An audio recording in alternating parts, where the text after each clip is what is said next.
Welcome to diligent academy. आप जानते हैं हमने नीट की PYQ सीरीज स्टार्ट की है। आज हम डिस्कस करेंगे बायोमॉलिक्यूल्स, जो कि 8वां चैप्टर है, उससे आए हुए नीट के PYQs। तो आप जैसे ही क्वेश्चन आएगा स्क्रीन पे उसे पॉज करें और उसका आंसर सोचें। तो हम चलते हैं क्वेश्चन नंबर 1 की तरफ। Name the class of enzyme that usually catalyse the following reaction. तो ये S जो है ये सबस्ट्रेट है और S डैश दूसरा सबस्ट्रेट है। G जो है एक ग्रुप है जो कि हाइड्रोजन को छोड़ के कोई भी ग्रुप हो सकता है। तो यहाँ पे आप अगर ध्यान से देखें तो इस रिएक्शन में आपको दिखेगा ये सबस्ट्रेट है और इसके साथ एक ग्रुप अटैच्ड है। उसके बाद ये दूसरा सबस्ट्रेट जो है ये इसके साथ ऐड होता है और यहाँ पे जो एस डैश जो सबस्ट्रेट था उसके साथ ग्रुप यहाँ पे अटैच हो जाता है बाद में। तो यहाँ पे अगर आप ध्यान से देखेंगे तो ये ग्रुप जो है ये ट्रांसफर हुआ है एक सबस्ट्रेट एस से एस डैश सबस्ट्रेट के साथ। ठीक है, तो जो ग्रुप को ट्रांसफर कराता है, जो ग्रुप्स को ट्रांसफर कराता है उस एंजाइम को कहते हैं ट्रांसफरेज, क्योंकि इसने ग्रुप को ट्रांसफर कराया है एस सबस्ट्रेट से एस डैश सबस्ट्रेट के साथ। तो ये एंजाइम जो है इसे कहते हैं transferase. Question number 2 is histones are enriched with. Histones जो होते हैं ये पॉजिटिवली चार्ज बेसिक प्रोटीन्स होती हैं जो कि अरेंज होकर एक सेट बनाती हैं, जैसे कि हिस्टोन ओक्टामर। और ये रिच होते हैं बेसिक एमिनो एसिड्स में, लाइसिन और अर्जिनिन, जो कि दो बेसिक एमिनो एसिड्स इनमें ये रिच्ड होते हैं। ठीक है, क्योंकि यूकैरियोट्स के अंदर जो पैकेजिंग है डीएनए की वो बहुत ज्यादा कॉम्प्लेक्स होती है। Which of the following enzyme contain heme as the prosthetic group? तो कैटालीज, कैटालीज के अंदर हीम जो होता है ये एज प्रोस्थेटिक ग्रुप होता है। Which one of the following statement refers to reductionist biology? reductionist biology जो होती है इसमें कॉम्प्लेक्स चीजों को इजी करके स्टडी किया जाता है। और अब यहाँ पे बायोलॉजी की बात है तो physiochemical approach to study and understand living organisms. इसका आंसर आएगा C. Match list 1 with list 2। List 1 को लिस्ट 2 से मैच करना है। तो एडेनोसिन, एडेनोसिन जो है ये एक न्यूक्लियोसाइड है, इसका आएगा 3। Adenylic acid, adenylic acid is a nucleotide. And adenine, adenine is a nitrogenous base, nitrogen base 1। And alanine, alanine is a amino acid, तो इसका आएगा 4। 3 2 1 4, तो ऑप्शन आएगा A. Question number 6 is the protein portion of an enzyme is called apoenzyme. Protein portion जो होता है enzyme को उसको एपो एंजाइम कहते हैं। Which of the following is a nucleotide? Adenylic acid is a nucleotide, पीछे भी हमने मैचिंग में भी डिस्कस किया था। Question number 8 is ligases is a class of enzyme responsible for catalyzing the linking together of two compounds. Which of the following bond is not catalyzed by it? तो ligases जो होते हैं वो link करते हैं दो कंपाउंड्स को, जोड़ते हैं दो कंपाउंड्स को। और यहाँ पे हमें बताना है कि किस बॉन्ड को ये कैटालाइज नहीं करते। तो कार्बन कार्बन बॉन्ड को ये कैटालाइज नहीं करते। ठीक है, तो ऑप्शन आएगा A. Which of the following are not fatty acids, इसमें हमें बताना है कौन से फैटी एसिड नहीं है। तो ग्लूटामिक एसिड जो है ये तो अमीनो एसिड है, तो ये तो फैटी एसिड नहीं है, ये अमीनो एसिड है। एक तो हो गया ये। अर्किडोनिक एसिड फैटी एसिड है, पाल्मिटिक एसिड भी फैटी एसिड है। लेसिथिन, लेसिथिन जो है ये फॉस्फोलिपिड है। ये क्या है? फॉस्फोलिपिड है। और एस्पार्टिक एसिड जो है ये भी अमीनो एसिड है। ठीक है, अमीनो एसिड है। तो आंसर होगा ए, डी और ई होंगे, ये फैटी एसिड नहीं। ठीक है, इसका आंसर आएगा C. Enzyme that catalyse the removal of groups from substrate, वो एंजाइम बताना है जो कि सबस्ट्रेट से ग्रुप को निकालता है। तो by mechanism other than hydrolysis, लेकिन मैकेनिज्म हाइड्रोलिसिस का नहीं होना चाहिए और डबल बॉन्ड्स भी टूटनी नहीं चाहिए। तो लाइसेस जो होते हैं ये एंजाइम्स से ग्रुप को हटाते हैं और लेकिन इनका जो मैकेनिज्म होता है उसमें डबल बॉन्ड्स नहीं टूटती। Match list one with list one को लिस्ट टू से मैच कराना है। Primary structure of protein, primary structure of protein जो होता है polypeptide chain 3, secondary structure of protein alpha helix और beta sheet 4, tertiary structure of protein disulphide bonds और quaternary structure of protein human haemoglobin. बिल्कुल, तो इसका आंसर आएगा A. Question number 13 is the cofactor of the enzyme carboxypeptidase is. तो carboxypeptidase का cofactor होता है जिंक। ठीक है। Question number 14 is inhibition of succinic dehydrogenase enzyme by malonate is a example of। तो succinic dehydrogenase enzyme को malonate जो है वो इनहिबिट करता है। तो ये एग्जांपल है कॉम्पिटिटिव इनहिबिशन की। ठीक है, कॉम्पिटिटिवली इनहिबिट करता है, खुद आके अटैच हो जाता है और इसको अटैच नहीं होने देता। फिर से हमें लिस्ट वन को लिस्ट टू से मैच कराना है। तो ग्लैट4 जो होते हैं ये चैनल्स होते हैं जो कि खुल जाते हैं और ग्लूकोज की ट्रांसपोर्ट कराते हैं सेल्स में। ठीक है, तो ग्लैट4 क्या होते हैं, चैनल्स होते हैं, इनेबल्स जो खुलते हैं और जहाँ से ग्लूकोज ट्रांसपोर्ट होती है इनटू सेल्स। तो इसका आएगा 4। ठीक है। इंसुलिन, इंसुलिन जो है ये एक हार्मोन है। और ट्रिप्सिन, ट्रिप्सिन जो है ये एंजाइम है, डाइजेस्टिव एंजाइम है। और कोलेजन जो है ये इंटरसेलुलर ग्राउंड सब्सटेंस है। ठीक है, तो इसका आंसर आएगा ए। तो क्वेश्चन नंबर 16 में हमें लिस्ट वन को लिस्ट टू से मैच कराना है। यहाँ पे ये ड्रग्स दी गई हैं लिस्ट वन में और ये कहाँ से हासिल होती हैं, इनका सोर्स क्या है, उससे हमें मैच कराना है। तो option A is cocaine. Cocaine जो है ये एरिथ्रोजाइलम कोका प्लांट से हासिल होता है। तो इसका आएगा 3। और हीरोइन जो है ये पापावर सेमनीफेरम प्लांट से लिया जाता है। तो इसका आएगा 4। Morphine, morphine is effective sedative in surgery 1। Marijuana cannabis टाइवा से लिया जाता है। इसका आएगा 2। तो ऑप्शन आएगा 4।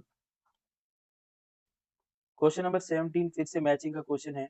लिस्ट वन में एंजाइम्स दिए हुए हैं और लिस्ट टू में बॉन्ड्स कौन कौन सी टूटती हैं। तो यहाँ पे हमें कौन सा एंजाइम कौन सी बॉन्ड को तोड़ता है ये बताना है। तो लाइपेजेस जो होते हैं ये ईस्टर बॉन्ड को ब्रेक करते हैं। तो इसका आएगा 2। और न्यूक्लियसेस फास्फोडाइस्टर बॉन्ड को डाइजेस्ट करते हैं। प्रोटीएजेस पेप्टाइड बॉन्ड, एमाइलेजेस, एमाइलेजेस जो होते हैं ये ग्लाइकोसिडिक बॉन्ड को तोड़ते हैं। तो इसका आएगा 3। ऑप्शन आएगा सी।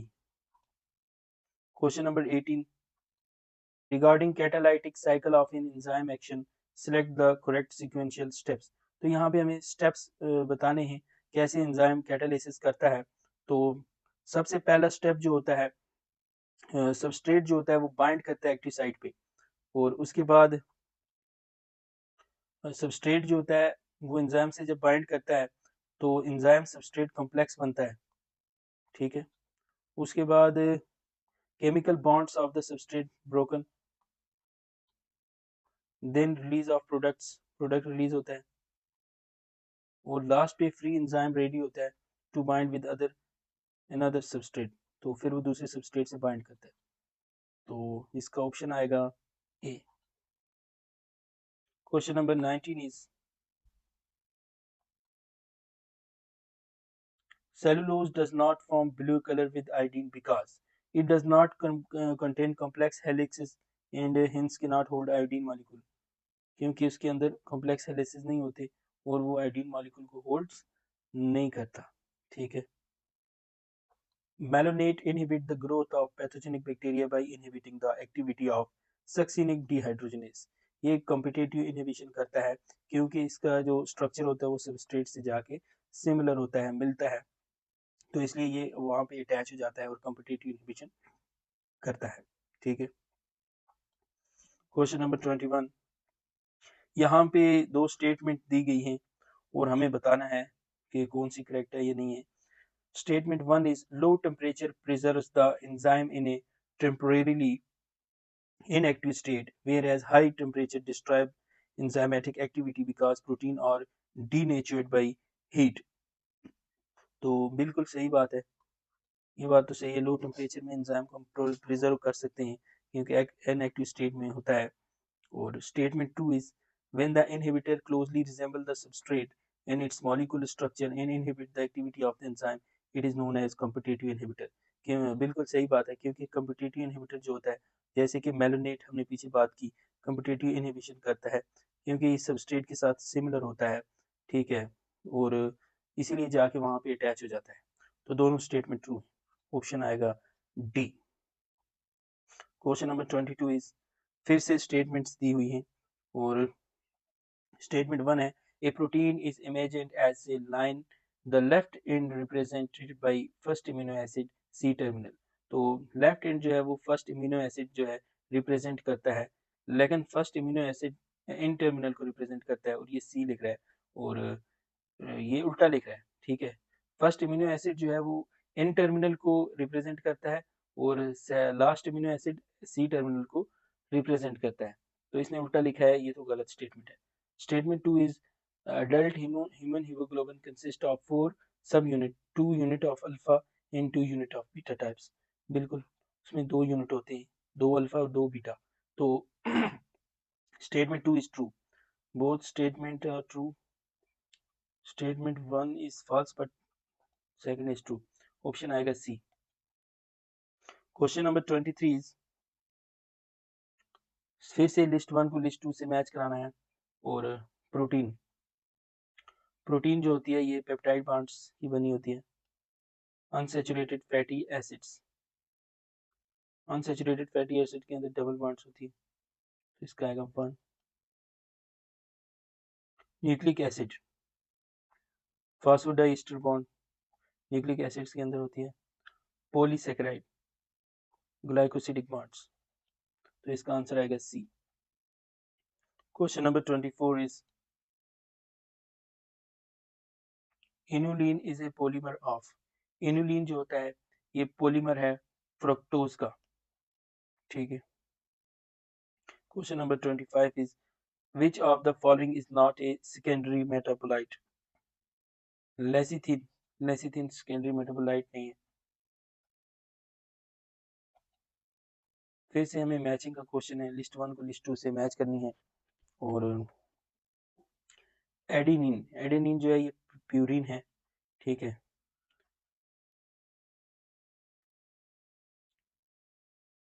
एंथोसायनिन, एंथोसायनिन पिगमेंट है। काइटिन, काइटिन पॉलीसेकेराइड की बनी हुई रहती है, तो इसका आएगा 2। और कोडीन, कोडीन अल्कलाइड है, तो इसका आएगा 3, ऑप्शन आएगा B. Question number 27 is, primary protein are also called as polypeptides because, primary proteins को पॉलीपेप्टाइड्स भी कहा जाता है क्योंकि इनके अंदर सक्सेसिव अमीनो एसिड्स जो होते हैं वो पेप्टाइड बॉन्ड से जुड़े होते हैं, ठीक है। In the enzyme which catalyses the breakdown of H2O2, यानी कि पेरोक्साइड की ब्रेक डाउन करता है कैटालेज, कैटालेज और पेरोक्सीडेज, ये दोनों एंजाइम जो होते हैं ब्रेक डाउन करते हैं हाइड्रोजन पेरोक्साइड की वाटर में और ऑक्सीजन में। यहाँ पे प्रोस्थेटिक ग्रुप जो होता है वो हीम होता है, heme. Question number 30 is, read the following statement on lipids and find out correct set of statement।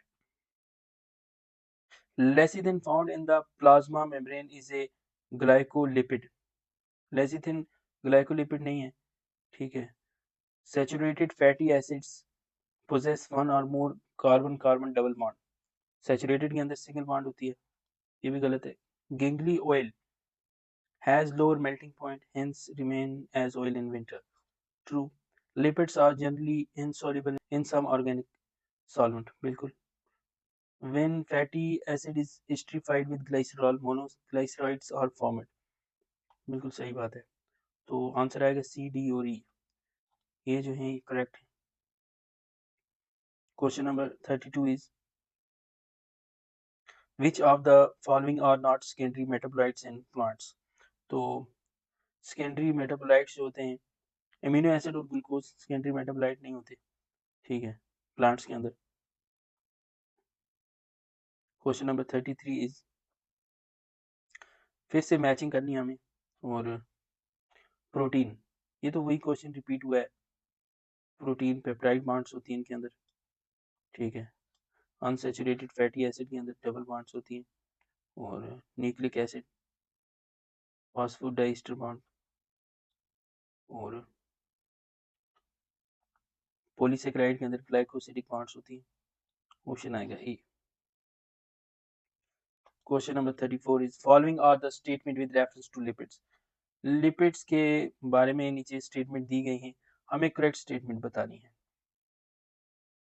Lipids having single bond are called unsaturated fatty acids. जिनके अंदर सिंगल बॉन्ड्स होती हैं उनको सैचुरेटेड कहते हैं, और ये अनसैचुरेटेड बोल रहा है, गलत है। लेसिथिन इज ए फॉस्फोलिपिड, सही बात है। Trihydroxy propane is glycerol, सही बात है। Palmitic acid has 20 carbon atoms including carboxyl group, गलत है। इसके अंदर 16 होते हैं और इसके अंदर 20 होते हैं, इसने उल्टा लिखा है, ठीक है। तो इसका आंसर आएगा सी। क्वेश्चन नंबर 35 इज, यहाँ पे हमें आइडेंटिफाई करना है the substrate having glycosidic bond and peptide bond respectively in their structure. तो रिस्पेक्टिवली है, पहले आएगा जिसके अंदर ग्लाइकोसिडिक बॉन्ड होते हैं, और उसके बाद आएगा पेप्टाइड बॉन्ड। तो इंसुलिन एक पेप्टाइड हार्मोन है, और इनुलिन के अंदर ग्लाइकोसिडिक बॉन्ड होती है। इसका आंसर आएगा सी। Ramachandran plot is used to confirm the structure of proteins. Purines found both in DNA and RNA are adenine and guanine. Adenine और गानिन दोनों में पाई जाती है, ठीक है, डीएनए में भी आरएनए में भी। Prosthetic group differ from coenzyme in that. Prosthetic group जो होते हैं ये कोएंजाइम से अलग होते हैं, क्योंकि ये मेटल हो सकते हैं, और ये जो होते हैं ये टाइटली बाउंड करते हैं एपोएंजाइम्स को, ठीक है। विच of the following glucose transporter is insulin dependent. GLUT4 जो कि खुलते हैं और ग्लूकोज का रीअपटेक कराते हैं, जैसे कि हमने पीछे बात की थी, चैनल्स होते हैं।